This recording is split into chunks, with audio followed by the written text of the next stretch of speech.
Black Heroes Club presents John Ridley, The Other History of the DC Universe, Book 1, 1972 to 1995, Jefferson Pierce.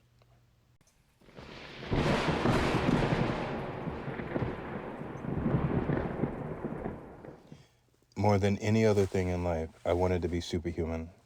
To be superhuman, I would need to score 8,194 points, because 8,193 were the number of points Bill Toomley scored when he set the Olympic decathlon record at the Mexico City Games in 1968. I was determined to break his record. I was determined to score at least 1 point more. I would make myself superhuman. On the track is where I would excel. I was always a good runner. I'd spent my life running from punks who wanted to steal my lunch money, not because they were bad kids, but because my family was one of the few in Suicide Slum that had any money for lunch. That's when I wasn't running from the thugs who wanted me to clock their corners and pushers who wanted me to sell their drugs. Running.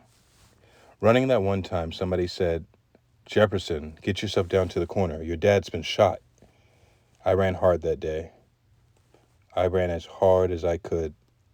I was going to get to that corner. I was going to save my father. I was gonna, but I was too slow. By the time I got there, my dad had already bled to death from 3 bullets somebody had put in the back of his head. Where his body lay, the pavement was uneven. The blood didn't pool around him. It flowed, separating into streaks that raced themselves along the asphalt until they ran dry. There was no more blood left in my father's body. His passing was that complete. Maybe somebody extraordinary could have saved him. Not me. I was so very regular. 2 weeks into the 1972 Olympic Games, Black September terrorists massacred 11 Israel athletes and killed 1 German police officer. One day after the murders, when those of us still in shock were trying to decide if there was any point left in staying at the Games and competing, they started the Games. I stayed. I competed. I won easily. Scored 8,202 points. I stood atop the podium while our flag flew and our anthem played. They hung a gold medal around my neck. And then that was that. It was over. All those years and all that training. For what? My gold medal running and my world record jumping were useless for anything besides standing idly by while people got slaughtered. I couldn't save a life when it mattered. Not those athletes, not my father's. I wasn't superhuman. I was so very mortal. Good for nothing except getting put out in the front of a box of Wheaties. Not even then. They gave that to Mark Spitz. After the Games, I left Germany, landed in America, and went back to Suicide Slum. I had my medal framed. I stuck it on top of a dresser, stared at it. I hung it on a wall, stared at it some more. Moving the medal's location did nothing to make having it seem any more substantial. I felt nothing. No pride, no sense of accomplishment, just an intense awareness of how insignificant the whole effort had been. My father had served the community as a local reporter, detailing the ills of the slum and the corporation and local governments that abated them. His writing had cost him his life. He knew it would, but he didn't care. And I had done what with myself? Run fast, jump high? Anger and loss and delusion all rolled inside of me, and the slum was no place to deal with them. I hit the road and did so without any real plan. I opened myself up to God and let Him direct me. I went to Chicago. I got a part-time job coaching high school track in a neighborhood labeled at risk. On weekends, I took a class in English Lit. I did it because if I could coach and teach, I'd make more money. I challenged some of my athletes to take the class with me. Mostly I was trying to keep them from running the streets when they were idle. But damn if their test scores didn't start rising. After a couple of years, I moved on to Milwaukee, found another at-risk school, that needed someone to coach track and teach English, and they needed a history teacher. I took the jobs, and in short order, the school had something it hadn't had in years: scholar athletes. And real quick, I got a rep for being a Renaissance educator. I had a young I had young men and women quoting Baldwin during the day and busting state records at night. I started a math team and a forensics club. I taught kids that winning was winning no matter what. It was you were winning. I figured if I couldn't make myself into anything special, maybe the least I could do was push others to be their absolute best selves, to be smart, to be self-assured, to be determined, because a person with enough determination can deal with absolutely anything. There was a lot all of us would have to start dealing with. The world was changing. Just like that, the new age was upon us. When I say he shined, he literally shined. I didn't know all of his powers. None of us knew everything he could do. But I think the same intense density that made him bulletproof prevented his skin from absorbing light, so it reflected it. Just a bit. Just enough to give him an unearthly heavenly glow. Superman was the first to go public. In Metropolis, of course. The shining city on the hill got a shining savior. And the people in Metropolis loved him. No matter he was an alien. No matter he was stronger than 1,000 armies. He arrived in a form that was familiar and pleasing, and wrapped in red, white, and blue. His passport was stamped the first day he showed his luminous flesh. There were rumors of others, a vigilante in Gotham, something less than human, that only came out at night. A goddess who arrived from a mythical island to either lead us to peace or wage all-out war against mankind.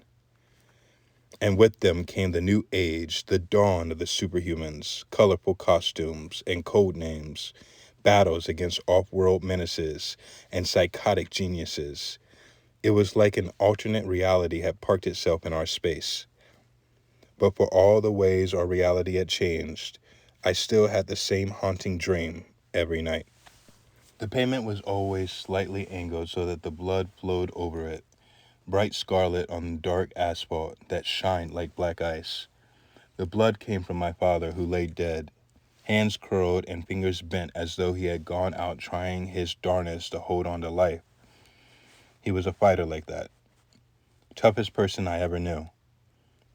And I just stood there, staring at what remained of him. My father, the blood, the angled pavement. It was a dreamed vision of death and loss that was always slightly beyond my control. And the dream was only becoming more vivid. I'd wake up soaked in sweat, muscles so tense they ached, sometimes even strained and pulled. And then I started waking up with the bed sheets balled up in the grip of my fist and lightly singed. I'd burnt them in my sleep. At first I thought I was a sleepwalker, that I'd gotten up in the middle of the night, gotten some matches, and for whatever reason set fire to my own bed. So I got rid of all my matches, I got rid of my candles, I got rid of anything that burnt. And still, I'd wake up to the smell of charred linen.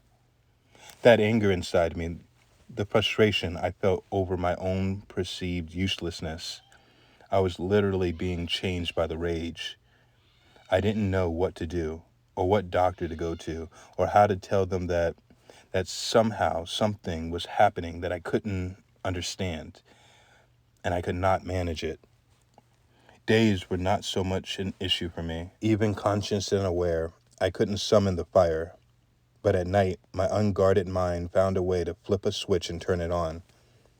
I tried to fall asleep listening to white noise or gentle music, anything that would take off my edge.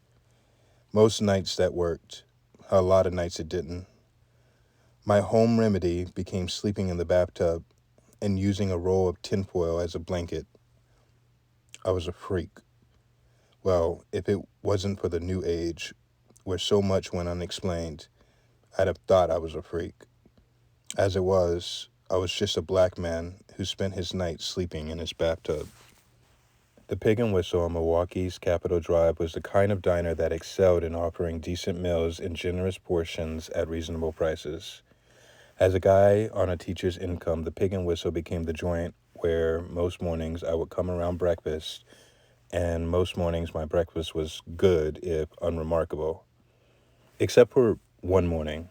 I remember eating scrambled eggs and some wheat toast, sipping fresh squeezed orange juice, while reading the previous day's screen sheet.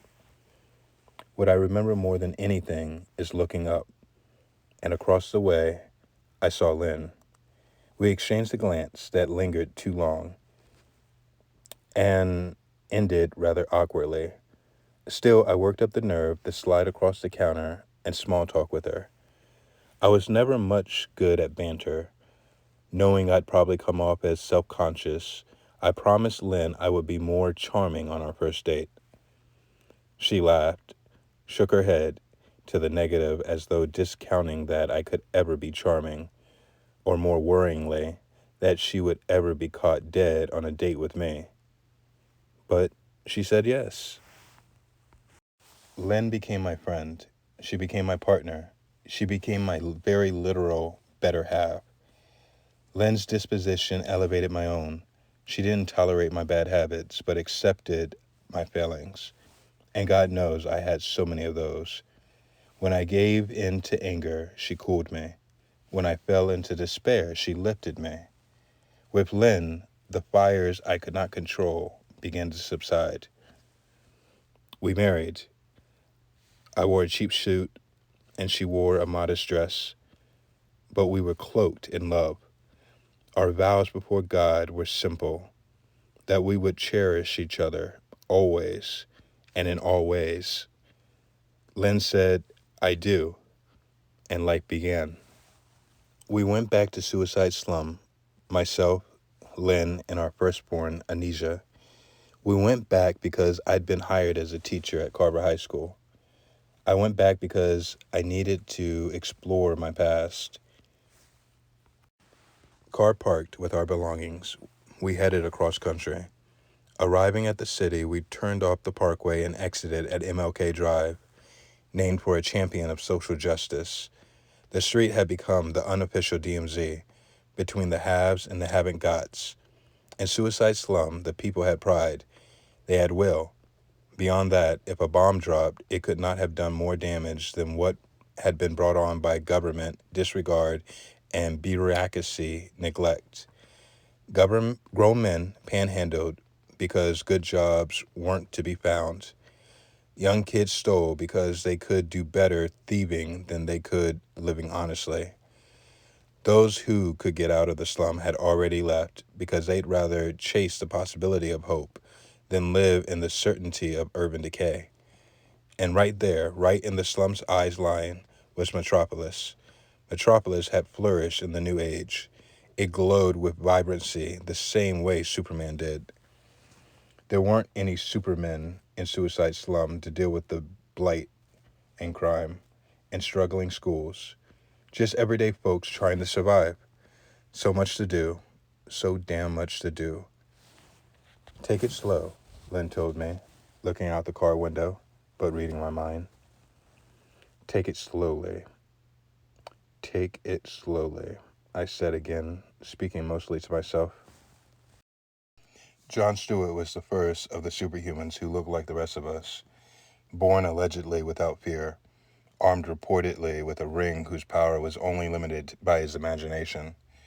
He was a Green Lantern. Sometimes. Most of the time he was just Jon Stewart because he was the substitute Green Lantern, or the backup Green Lantern, as the press would call him. Reserved, temporary, stand-in. The media could not come up with enough adjectives to reinforce the fact that Stewart wasn't a bona fide, fully employed Superman. And to a whole lot of us, it seemed like Stewart never really fought the perception of being a fill-in or knowing his place. To the people on the other side of MLK Drive, Jon Stewart was acceptable and tolerable. To us, he came off like a bit of an appeaser. He came off that way at a distance. He came off as arrogant up close. There was a day Jon Stewart came around to Carver High School, green and glowing. to speechify at the students about how, with hard work and determination, they too could one day be heroes. That is, they could be a hero if something happened to the other guy who had a power ring, who was first in line. The whole time Stewart was talking, not once did his feet actually touch the ground. He floated, probably out of habit, but it came off as condescending. Stewart was a hero to the people, but not a hero for the people. Our hero was yet to come. Be a man was the challenge I made to every one of my male students. The world has no time, no use, no regard for black boys. So be a man, I would insist to them. Think like you were part of the talented 10th. Fight like you were defending your life. The world waits with disregard for kids of color. It hits hard, so you gotta hit harder. You gotta be a man. Maybe that sounded harsh, but I expected no more from my students than I expected from myself. Hadn't I grown up in difficult circumstances? Hadn't I made myself into something? Was there a reason any of my students shouldn't believe they could accomplish the same? Most of my students got that. Some wanted to be more, but they just didn't know how. They wanted to be strong, but they were soft. Dwight Williams was soft.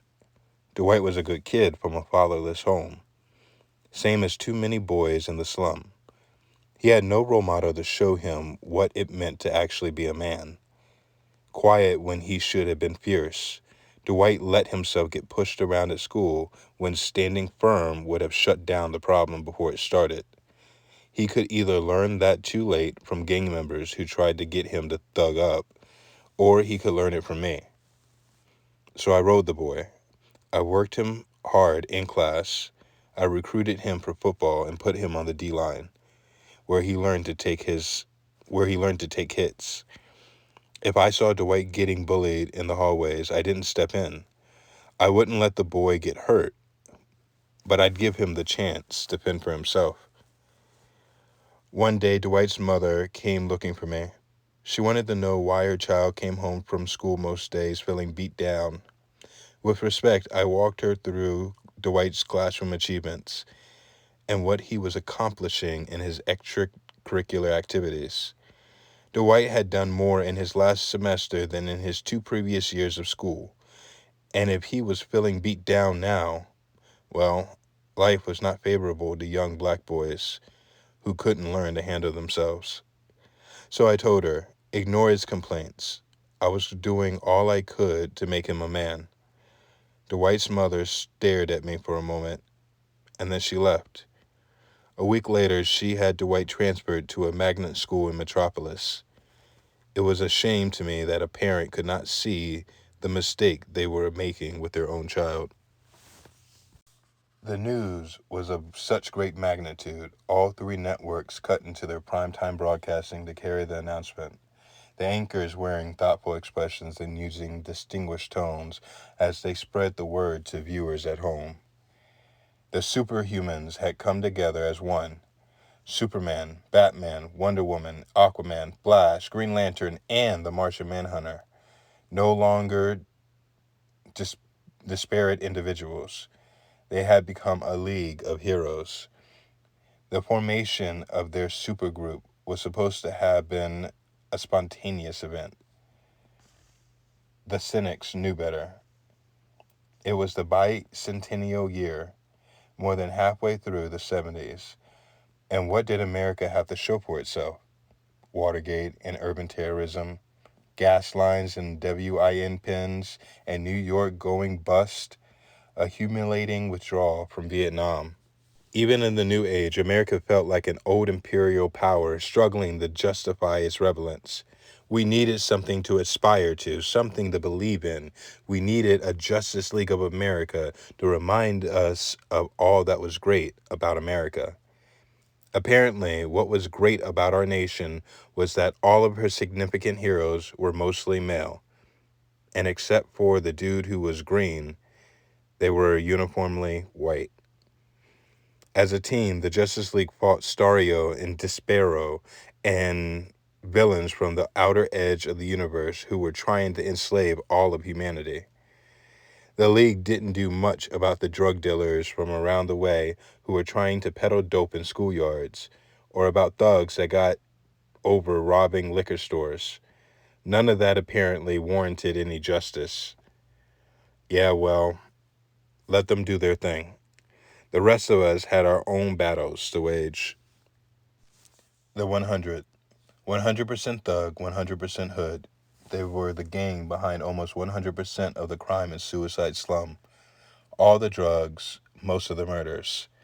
The 100 were architects of a vicious cycle of selling dope and hooking kids, and kids shooting kids over drugs, and kids dying. A cancer that took root in the body and devoured the healthy flesh. I wasn't having it. Not at my school. Not around my students. I called the police, and the police did nothing. Half of them were too overwhelmed, and the other half were too dirty. The school held town halls with local politicians. They came around talking about how they were going to put together a panel to look into the situation and return with solutions. Gangs were taking over the schools. The solution was to get rid of them. The police kind of nodded their heads, demonstrating through body language they understood the severity of what we were saying, but then said again that they were going to have a panel look into the situation and return with solutions. I wasn't leaving it to anybody else. The same as my father felt the need to crusade as a reporter, I was obligated to get involved as a teacher. So I let it be known, you're pushing drugs, you're going to have to deal with me. You're running with a gang, you're going to have to deal with me.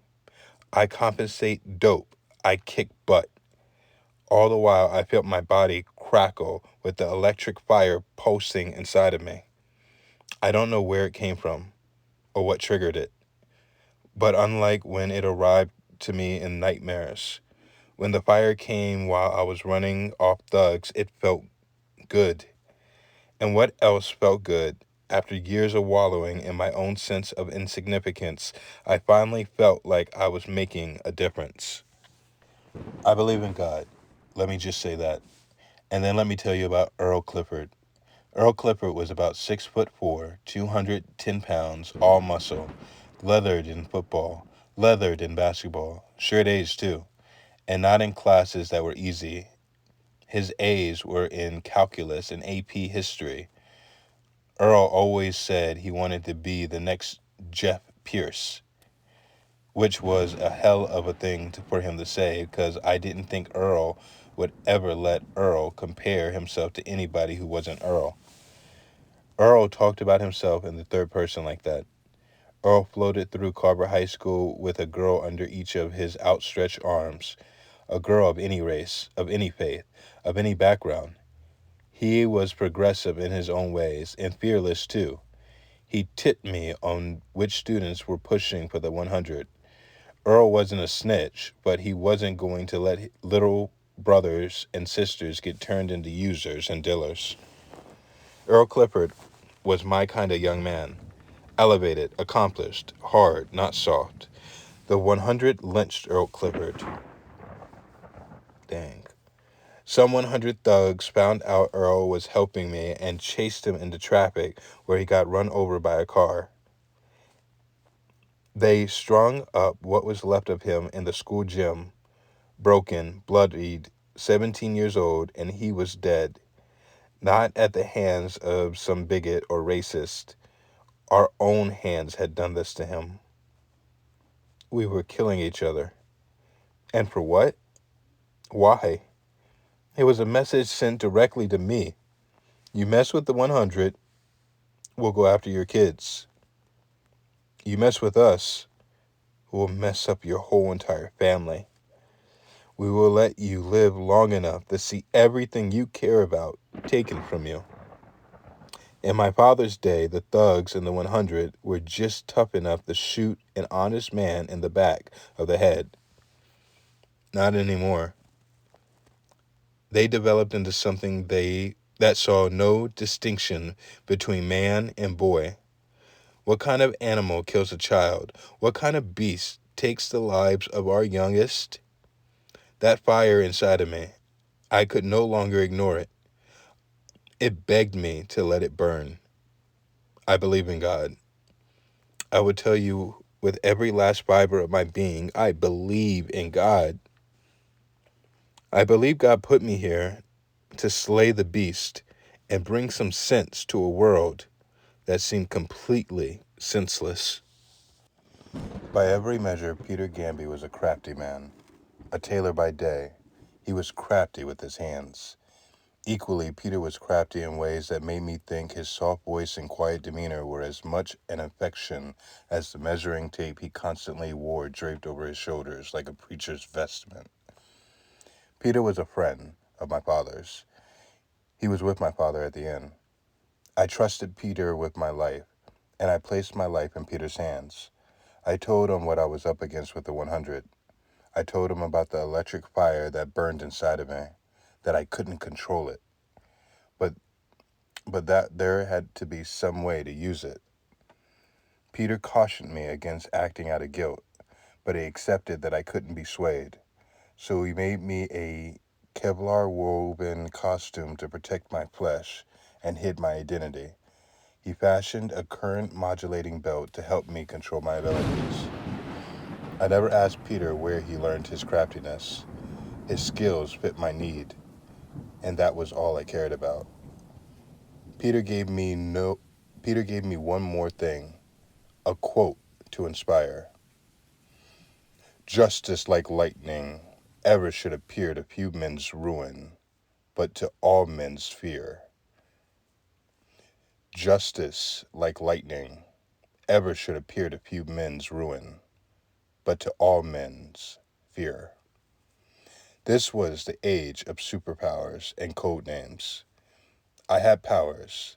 I gave myself a name so the corruption would know exactly with whom they were dealing.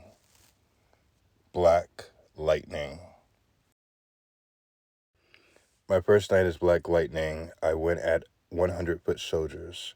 A static shield enveloped my body, my hands pulsed with electricity. Outnumbered, outgunned by pushers and punks, it didn't matter. Their numbers didn't scare me. Their bullets couldn't hurt me. I beat them until I was tired of beating them. And as a gold medal winning Olympic athlete, I did not tire easily. I left the pushers and the dealers right where I found them, in heaps in the alleys, scared out of their minds, frightened out of their wits. They didn't know what had hit them. Nobody had ever seen anything like me. They thought liberal media didn't see me as a hero. I was a vigilante to the press in Metropolis, a ghetto warrior. The police issued a statement saying I was nothing but a thug. No matter the gangs I was busting up, to the prevailing culture, I was just a different version of the same problem that infested the rest of the ghetto.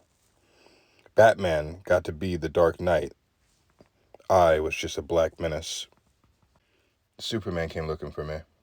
He found me on a rooftop and levitated annoyingly while giving me an actual lecture about how I was on the wrong side of the law. I looked Superman right in the eyes and asked him why the most powerful man in the universe made the flight across MLK to come looking for me. If he didn't want to deal with dealers, then he could help us tear down some tenants and put up decent housing. If he didn't want to fight crime, he could help us plant gardens. But I told him what he didn't get to do was fly his white privilege to my part of the city and lecture me on how to be a hero. He remained in the air, floating, unwavering, but I knew I had hurt him. Superman's weakness wasn't just a rock from his home planet. What made him human was a desperate need to be liked and admired. That patriotic suit and that big S on his chest weren't rooted in his superiority.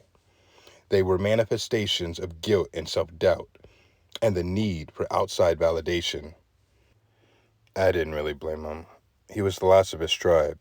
He had lived when his whole race had died. That kind of survivor's remorse has got to mess with your head.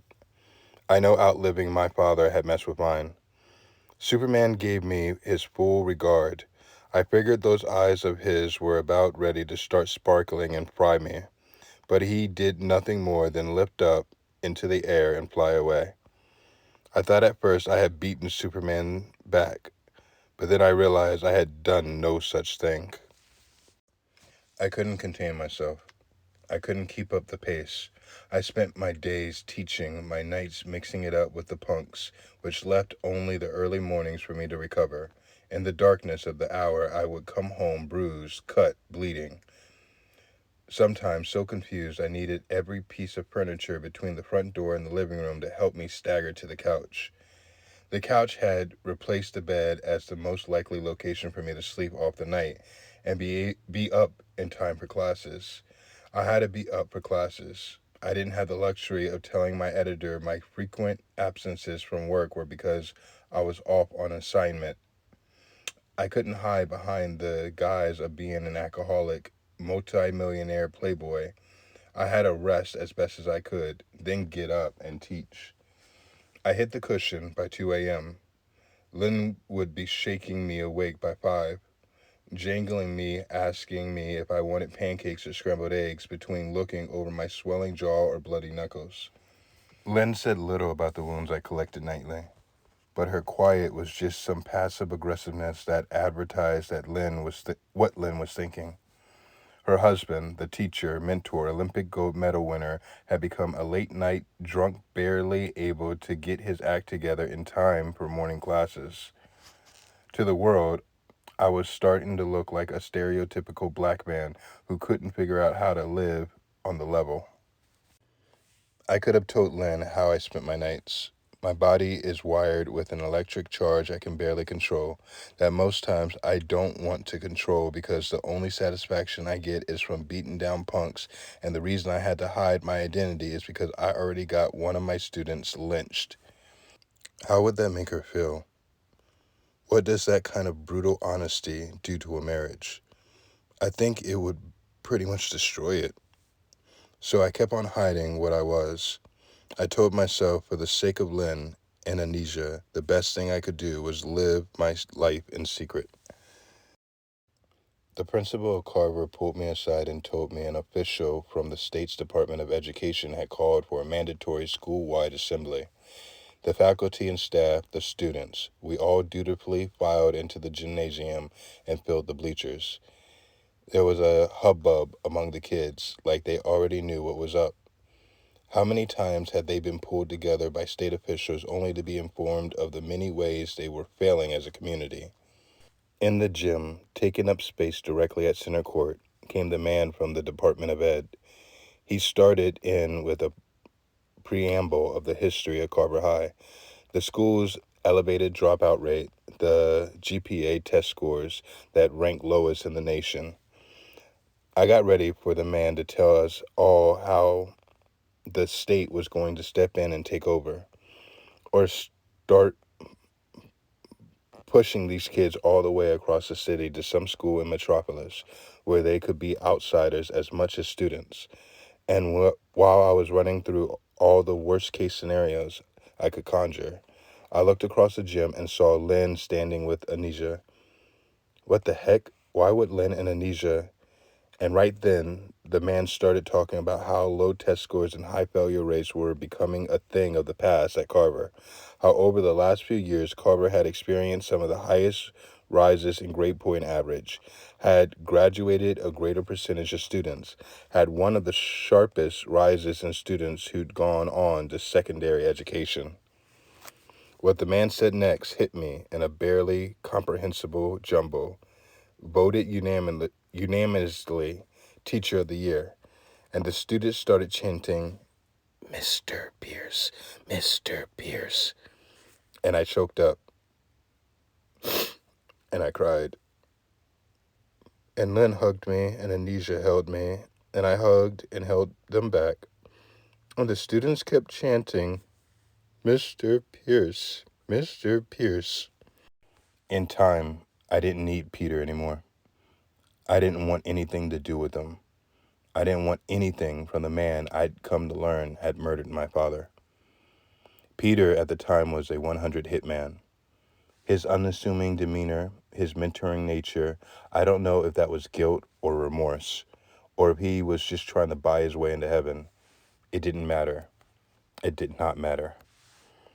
A suit and a belt and some quote about justice don't make up for my father being 6 feet under. All that belt did, it regulated my power.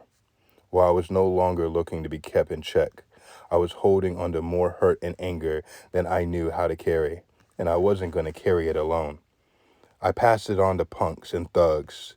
I left them with broken bones, with their skulls cracked. I didn't care. Weren't they just getting what they deserved? I didn't buy the argument that people are products of their environment. People have choices. Thugs choose to be thugs. Dealers choose to be dealers. Peter chose to put 3 slugs in the back of my dad's head. He chose to turn my mother into a widow. And Peter chose to take a bullet that wasn't meant for me. The 100 had sent a well-armed contract killer to Suicide Slum. Peter put himself between us. It was just show, not heroics. Only a dramatic suicide. I don't know. I suppose that's a cold way of looking at things. But my empathy was done. The compassion line was closed. Justice like lightning? Nah. I wasn't even trying to dispense justice. The same rage, the same pain I was feeling, everybody needed to feel it. If they were moving drugs, they got beat down.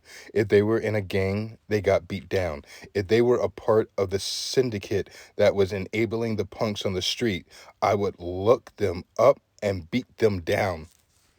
No more governors on Black Lightning. I was my own kind of justice. 1979 felt like 1972 all over again. Iran, the revolution, the U.S. hostages getting paraded around on television, hands tied, eyes blindfolded, all the power I had, not just numbers on an Olympic scorecard, the way it was back in the day. I had powers. I was actually superhuman, but I still couldn't do anything. America could do nothing.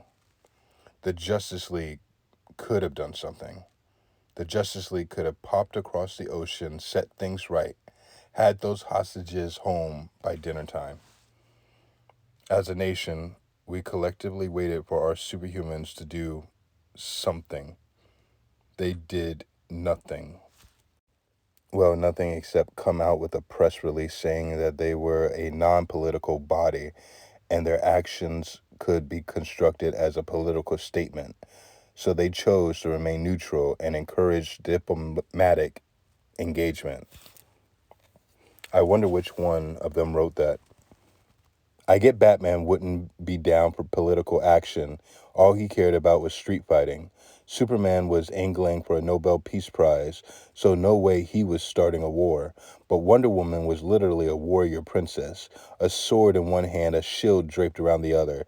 She looked like something dreamt up by the division of political publicity. So why wouldn't she lead this fight?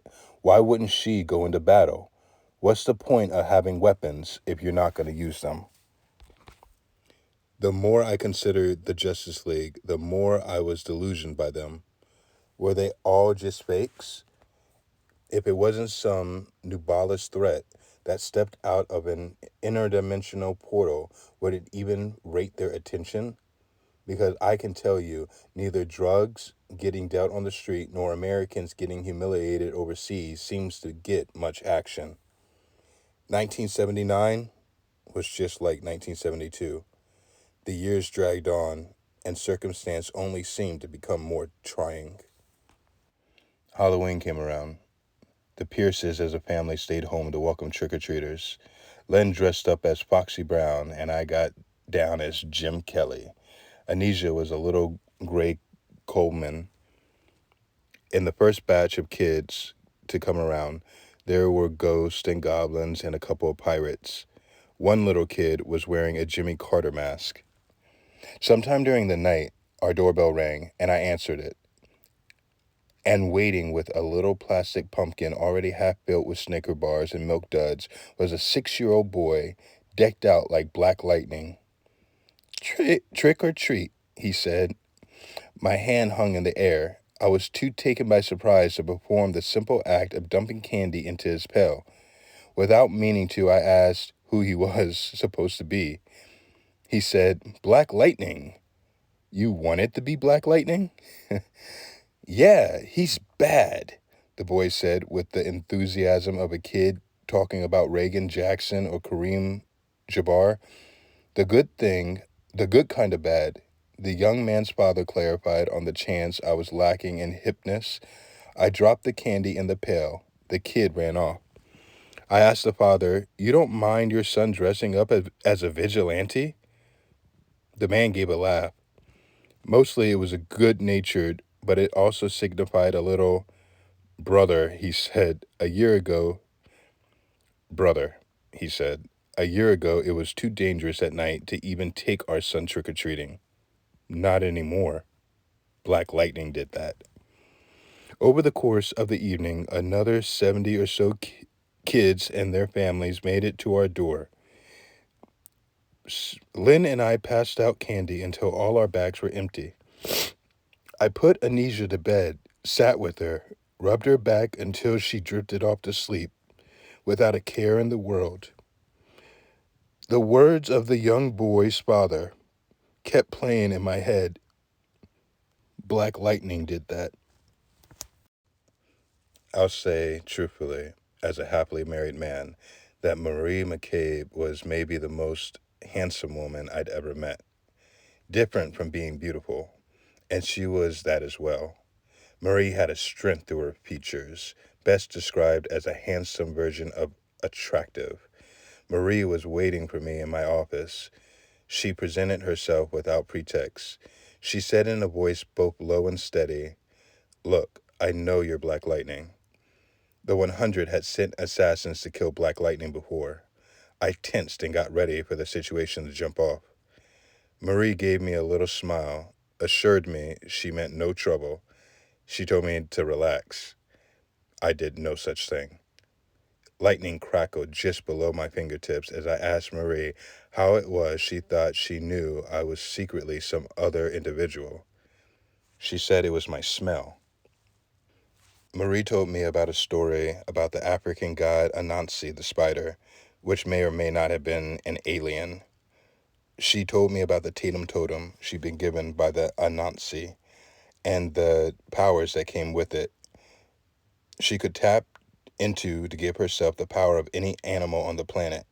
Bears, she said, have a particularly keen sense of smell, and I had the same scent as Black Lightning. Nothing she told me seemed particularly unusual in the age of heroes. Marie said she'd come to America looking for some poachers who'd been slaughtered endangering animals in Africa.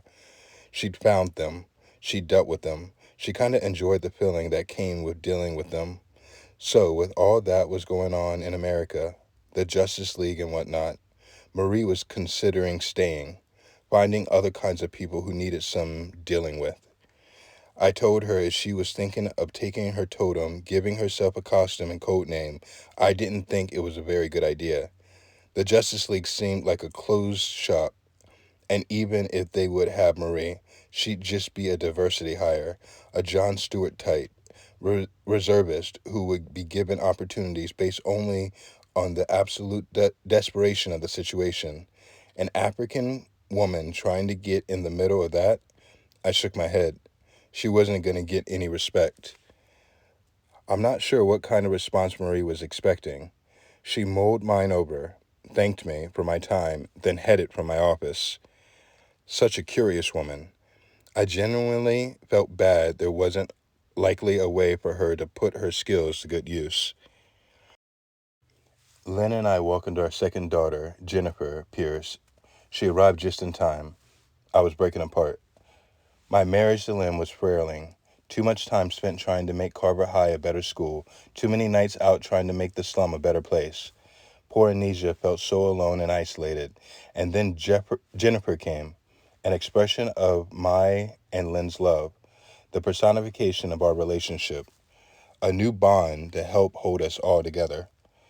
On the day we were married, I had to pledge to Lynn that I would love her always and in all ways. We had our difficult moments.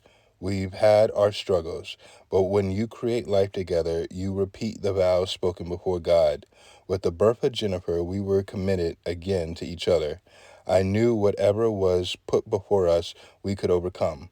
Whatever challenges faced us, we could surmount. This family, our family, would always be as one. I got attacked on my street in my city by some hairy she-beast and some other thing called the human starburst, and something else that went by the name Transvisible Man. All three were easily defeatable, because all three were nothing but false jeopardy. Justice League members in disguise. Of course it was a test. It was some kind of nonsense to find out if I was satisfactory, heroic enough to be offered league membership. Never mind my years in the slum fighting alone. Never mind I had natural abilities while some in the JLA had none. Forget I stared down Superman the one time he even bothered to step foot in my part of town. A bunch of heroes the world had watched sit on their hands when people needed them most. But me, they had to assess with a fake female ape and some bogus starburst guy. And when they were done testing me, the JLA went through some internal hand-wringing over affirmative action and tokenism and what it would mean to have a minority as part of their little group. Despite the fact they had aliens and an Atlantean, there had to be a formalized discussion just to figure out what they should do about including a black man. After all that, they finally offered me membership with all the grace and dignity of liberals tripping over their own conscience. I told the Justice League straight to their faces, get yourself another boy. If they were looking for somebody to be their one brother, they could look to Jon Stewart. Not to me. The Justice League had nothing I wanted. I would have nothing to do with them. I came home one day after school, made myself some dinner, went over some student evaluations. I thought about in which part of the city I would spend the night as Black Lightning and the kinds of punks I would be put a licking to. The phone rang, and I answered it. It was Lynn. She started a dry recitation of her thought process and a decision she had arrived at, that the girls deserved better than an absent father, and that they all deserved better than the lies I'd been telling. Lynn said I had become distant and cynical, and in her opinion, I was getting worse, not better. So she had taken the girls and moved out. As emotional a decision as that was, Lynn spoke thoughtfully and practically. She left it to me to be bitter, and I was. I went at her with a lengthy of how could you? How would you? How dare you do this to me? I was out there doing for my family, doing for our community, and she was going to take the girls and leave? When I'd finished going off, Lynn calmly asked how long I'd been sitting at home before I even noticed the three of them were gone. I hadn't noticed until she called. I changed my tack. I set aside my anger and I tried to explain there were things I was dealing with that took me away from home as a man, but never as a husband or father. I had been secretive, even deceitful, but not unfaithful. Never unfaithful. What I kept private for her sake. I couldn't, in good conscience, ask her to shoulder what I'd been burdened with. Then Lynn told me she knew I was Black Lightning. A wig and a mask couldn't disguise her own husband. She told me that she had waited for years for me to be honest with her and to lean on her and to give her the opportunity to uphold her vows instead of marginalizing her day by day. But I had chosen to fight alone. Lynn told me that all she was doing was honoring my wishes. Lynn promised that she would not move far. She promised she would not interfere with me seeing the girls. We would work up some reasonable explanation for our separation, and then when they were old enough, we could sit Anisha and Jennifer down and tell them the truth. Lynn hung up the phone. Always and in all ways, but not forever. It was morning in America, but at the same time, there was an undeniable feeling that the 1970s was about to give way to the patriotic swells of the 1980s. We had a new president, rough and rugged, a cowboy who didn't mind shooting from the hip. He hadn't been in office but a day and had the Iranian hostages freed.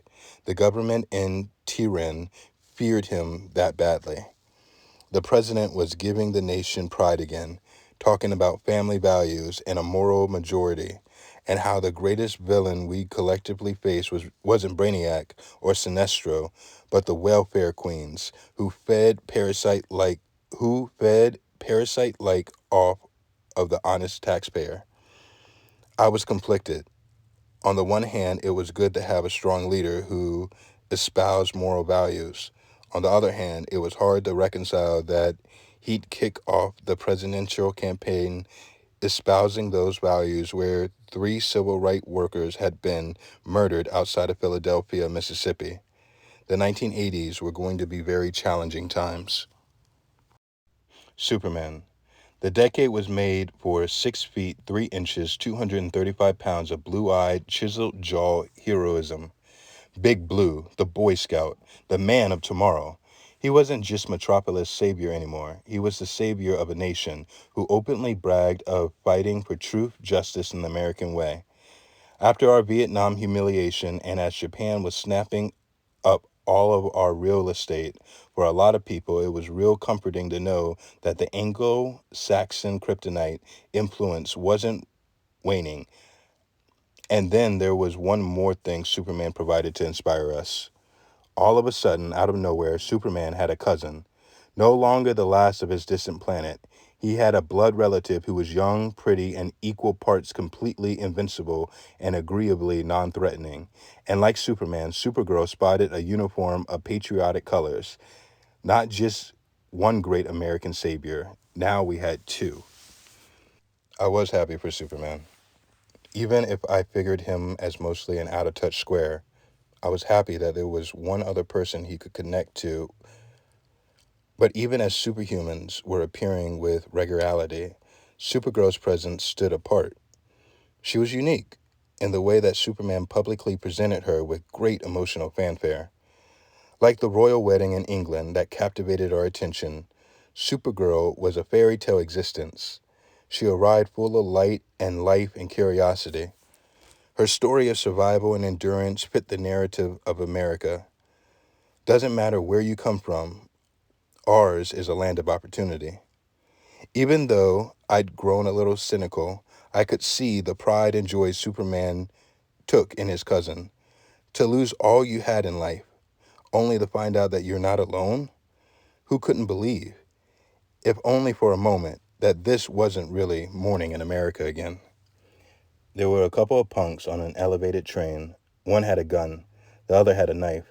They were looking to prove themselves by terrorizing some folks who were doing nothing except trying to get on with their lives. Same kind of nonsense I'd been dealing with since day one. Thing is, there's nothing routine about a thug with a gun. The guy with the knife was easy. I took him out with a bit of juice flicked from my fingers. The other one, the punk with the gun, I snuck him with a single right-handed punch. A blow no different than the kind I'd been throwing since the first night I'd taken the street as Black Lightning. The punk hit the floor. His gun went off. A bullet clipped a girl cowering in the back of the car. The slug tore into her chest. Blood and flesh painted the space directly behind her. She melted, her lips quietly mouthing no over and over as she was unable to accept the dirty floor of an elevated train in Suicide Slum was where her life would come to its end. Trina Shelton, 17. Trina Shelton, 17. And the really messed up part, Trina was a student of mine. Nothing would happen to me. I would never face any jail time. I was just trying to break up a robbery. Samaritan laws shielded me. But legally is good for nothing when you're sitting alone in a home that's been vacant by your wife and kids. And the very silence of the space indicates every choice you've ever made in life. For a man, there are two circumstances for which he must be fully accountable: when he makes a life or when he takes a life. I had caused two deaths, Trina Shelton's and Earl Clifford's, and with neither the raising of my girls nor the passing of my students was I able to accept responsibility. My girls would grow up largely without me. My students had lost their lives because of me. I believe in God, and I believe every single thing God has gifted me with was not a blessing, but a curse. Why? What was the plan? It's a sin to question, but I can ask, was the point to give me all the power in the world so that I would know that power is meaningless? If so, then the point had been made. All my desires in life, once robust, were now laying to waste like flowers in a trash bin. I took my costume, a Kevlar suit that was insulated against electricity. I gripped it with both hands, and with one massive jolt of lightning, I turned it into ash.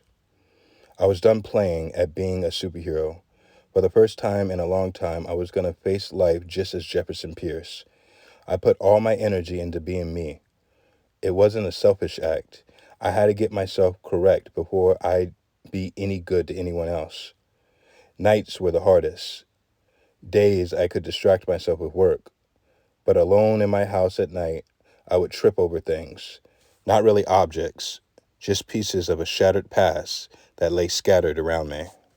Lynn tried to comfort me, the best that she could. She also loved me too much to be anything but truthful. She told me this long, fallow road of guilt I was wandering, I would have to travel it alone. Not because I deserved to, but because I had chosen to set aside every other thing, alienated every other person in my life, to the point I had nothing to show for it but solitude. She was right. I had lived to avenge the past, but I found myself without a future. I had to attend a teachers' conference in Philadelphia. Lynn let Anisha come with me. Lynn knew that I pretty much lived for what father-daughter moments we could still have. Anisha and I rode the train out to Philly. It would be a mostly boring day for her, but I hoped that years on she would remember it as quality time. At the conference, Dwight Williams was among the speakers. Once my student, he had become a teacher himself. I had not seen Dwight in years, and I genuinely marveled at the swift passage of time. He gave a talk about the need for facilities to better reflect the continuing diversification of student bodies. No longer quiet and anxious, Dwight had matured into a confident presenter who could make his points clearly and effectively. I was proud of him for it. And after his talk, I made my way to Dwight, refreshed his memory, and congratulated him. Dwight's response was neutral. He offered up pleasantries that were only vaguely pleasant and mostly projected a lack of desire to engage. I figured his mother had scorned him on me back when she transferred Dwight to the magnet school. Likely, she blamed me in his presence for being too firm with him, even though clearly having had a firm hand in his life had done Dwight well. Here, he'd grown into an accomplished young man, but the ability to take even a bit of pride in his outcome was denied me. I wished Dwight all the best, and he sort of nodded to that. I took Anisha by the hand and stepped off. As we ate a late lunch, Anisha asked who the man was. Anisha asked who the man was I was speaking with, and I told her. It was a former student. She asked me why he didn't seem to like me, and I pretended not to hear the question. We took the train back home from Philly. I dropped Anisha at her mom's and stayed just long enough to tuck Jennifer into bed. When the hour became late, I returned to my otherwise empty house. In her own good time, when she was ready, Marie McCabe made a public appearance as a superheroine. She went with the name Vixen. She went after more high-level poachers. She got an assist from Superman. Just like that, she was big time. Marie made it all look effortless. I thought about my struggles for acceptance, the way bad luck and worse choices seemed to follow me. But here was Marie, and from the get-go, she seemed to have figured out how to make an arrival, partner with the right people, and get the job done. I didn't want to be jealous, but I did envy her. Not with any bitterness towards her, but with a whole lot of regret that I couldn't figure out the same for myself. It would be many, many years before I learned about the self-torture that drove Bruce Wayne to become Batman, or before I really began to understand that most of the superhumans weren't guided by a sense of heroism. They were motivated by the desire to rectify the pain, misery, personal setbacks, and failures in their own lives. The costumes and masks and code names were elaborate psychodramas used to avenge the murder of parents or the loss of entire planets, or to prove oneself after having been sent into exile. It boiled down to, if I could maybe do one thing right, it would make up for all the things I've done wrong. Heroes, like gambling addicts, can never let themselves walk away winners. They keep at it until eventually the house rakes in all their chips. Batman had tracked me down. Different from Superman, who projected tranquility, Batman wanted you to know that not only could he break you in two, he was happy to do so. I had never been in the presence of anyone so legitimately terrifying, and he didn't even have powers. Batman wanted me to go on Batman wanted me to go with him on some secret mission to rescue a kidnapped victim in a country I can't say that I'd ever previously heard of. And the thing was, Batman wanted me not because I'd proven myself as a hero or because my skills would be particularly useful. The guy who got kidnapped was black, and Batman needed a black man to pretend to be the guy's brother. Apparently, I was the only black man Batman knew. That or Jon Stewart was busy. I told Batman no. I wasn't taking any missions. I wasn't playing hero. I fed him a line about how a traumatic event had somehow led to a psychomatic negation of my abilities. Batman just looked at me, or looked through me, and asked if Anisha and Jennifer would want their father to do nothing while another man was potentially dying. He asked me if my father would have stood idle. At the time, I didn't know who Batman was behind the mask, but he knew everything about me, and he knew how to turn that knowledge against me, and he knew how to turn it against me effectively. I went with Batman to the nation of Sokovia. We got caught up in a coup, ran into Asian assassins who was going around hacking people to death. We teamed up with a human periodic table, a crown prince with terraforming abilities, and a young blonde amnesiac who glowed. But we did what we set out to do: rescue Batman's friends, settle scores, defend a nation. For the first time in a long time, I felt like I was doing something a whole lot more than just approximating life. I felt like I was part of a team, and a team that, with Bruce, Tatsu, Rex, Brian, and Gabby, didn't just want to fight Space Menace and wasn't afraid of getting into a little politics. A team made of heroes who didn't normally have the opportunity to be heroic. What do you call a group like that? Batman came up with the name Outsiders. He said the Outsiders in a way that made it clear this wasn't a suggestion. It was the name of the group. That was that. We were the Outsiders. The code name fit us perfectly. If you're going to be a warrior for social justice, you can't be afraid to embrace your otherness. We proved ourselves against banned thugs like the 4th of July and the Masters of Disaster, and we proved ourselves to each other. In time, we got to be a version of a family.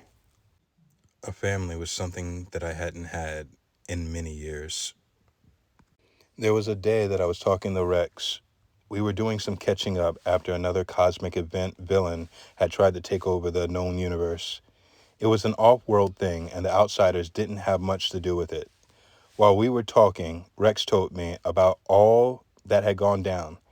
I was kind of listening, but kind of not, as Rex said, and you know Jon Stewart destroyed a planet. And I asked, what? Rex repeated himself. John had destroyed an inhabited homeworld. He had been unable to stop a blink bomb from detonating.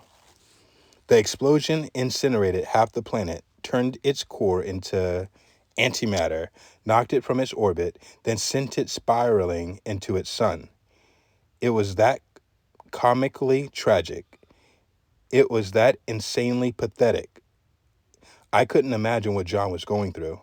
I knew the intensity of the pain I was carrying from costing two people their lives.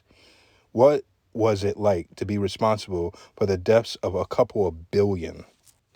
John tried to kill himself. That's what it was like. From what I heard, he sent his ring 20 light years into space, stuck some kind of alien gun to his head, and pulled the trigger. But every time, that ring of his would come racing back across the universe and prevent the weapon from firing. The ring was programmed to keep its bearer alive no matter how much that individual might want to die. Tatsu told me to go to John. I told her we didn't have much of a connection, and Tatsu told me now would be a good time to make one. I went out to Coastal City. I found John Stewart and convinced him to sit for some coffee. We talked for a while. First about nothing in particular, then about our experiences as heroes. Eventually I told him my stories about Earl Clifford and Trina Shelton, and I offered John my sympathy. It was messed up this was the first time we'd ever really interacted, but I figured he should know his pain wasn't unique. He told me that it was. Every hero, he figured, suffered through some kind of loss, some kind of remorse, but none of the rest had to carry around first black as a permanent prefix. John's never-ending battle wasn't just against the bias of the prevailing culture. Every day he wrestled with the sometimes unreasonable expectations of our own people as well. People like me. I had been so wrong about John. I had been so wrong. For years, what I took to be aloofness was just a guy trying to keep his head above all the assumptions that swirled around him. From a distance, that came off as arrogant. But I never took a minute to consider John's struggles. And I knew, all I cared to be aware of, was that he wasn't living his life by my standards. So I had no interest in his concerns. When you can't see yourself in others, it's just bigotry by another name. I didn't like bigotry. I hated it in myself. I apologized to John, but stumbled in explaining exactly what I was apologizing for. For not being a better soul brother, for not doing more to help carry his burden, for thinking there was only one kind of black hero, and it was my version of it. John said he appreciated the sentiment, but it was just a form of pity, and that pity was wasted on him. I hugged John.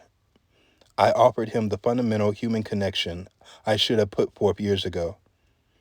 In that moment, he was not Green Lantern, and I was not Black Lightning. We were just two men trying to figure out how to get out from under the shadow of our past and the burden of our race. My time with the Outsiders wound down. Over our years together, we had become friends, which in life was normally a good thing. But as a group, we were decidedly abnormal.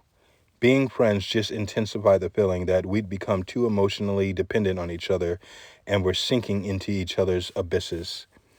Some people were just born to muddle through life alone. Me, Tatsu, Rex, Brian, and Gabby, we were collectively carrying around so much hurt and loss and suffering. We were like a superstore of mental and emotional deficiencies. Our misery didn't want company. It just wanted to be miserable on its own. There was a falling out with Batman too, and watching John struggle through the aftermath of the planet made me feel even more ambivalent about heroics. But mostly it felt as though our life support group had run its course. The idea of going it alone was not a pleasant one. Being part of the Outsiders was It was as correct as my life had ever felt. Bryon, or Geoforce, had called me the most reluctant warrior he'd ever met. My reluctance was mostly born of having an appreciation of the pound of flesh that is repeatedly extracted as payment for taking a stand in life. But I was never reluctant to fight alongside my fellow outsiders. I was proud to do it. But all good things, right? So we broke up. We drifted. I drifted. Without the outsiders, what bit of structure existed in my life was replaced with aimlessness. I'd already spent several years living in oblivion, and I wasn't looking for more of the same. But living in repetition had become the norm for me. Trying to be a hero and a savior and a role model, coming up short on all of that, and then trying it all over again. I couldn't truly live my life until I broke that pattern. I needed new beginnings. That started with ending once and for all my obsession with being superhuman. I was a guy with freakish abilities, but I finally understood power alone doesn't make people special. Tatsu told me to go to John, to be there for him, to be there with him. John was out there, and on the other side of the loss of Zanish, he was fortified with more self-awareness than I ever had. And there was Marie and the kid who went by Cyborg, and there was Tatsu. There were more of us. Not enough. There'd never be enough. But there were more than when I started. So let me set the past aside. Let me focus instead on restocking my life, rebuilding the bridge to my family, and making some human connections. I hit the road, as I had more than 20 years ago. I felt the Lord direct me. This time it didn't feel like I was running away. I was moving on, moving forward. I arrived at Brick City, distressed, at risk, an environment with which I was familiar. Teachers were needed. Mentors were wanted. I would not be idle in Brick City, but I wouldn't be getting into any trouble either. All I wanted to do, I just wanted to live to get straight. Live to set aside my judgmental nature. Live to prove I could be a decent husband and a good father. Live to be regular, because sometimes being regular is the most heroic thing you can do. Although I did end up taking a new version of my Black Lightning costume with me. I was done with the hero thing. I really was. But it's a crazy world we live in. Even a reluctant warrior never knows when he might be needed. Thank you so much for listening. Wow, this was really an experience. John Ridley and the others who worked on this art of a story did an excellent job. It was an emotional roller coaster for me, if you couldn't tell. Most heroes have a complex story, but what makes them heroes is what they do. They never give up. I really enjoy the fact that Jefferson openly admits that he's imperfect. Despite being an iconic black superhero, the truth behind his determination.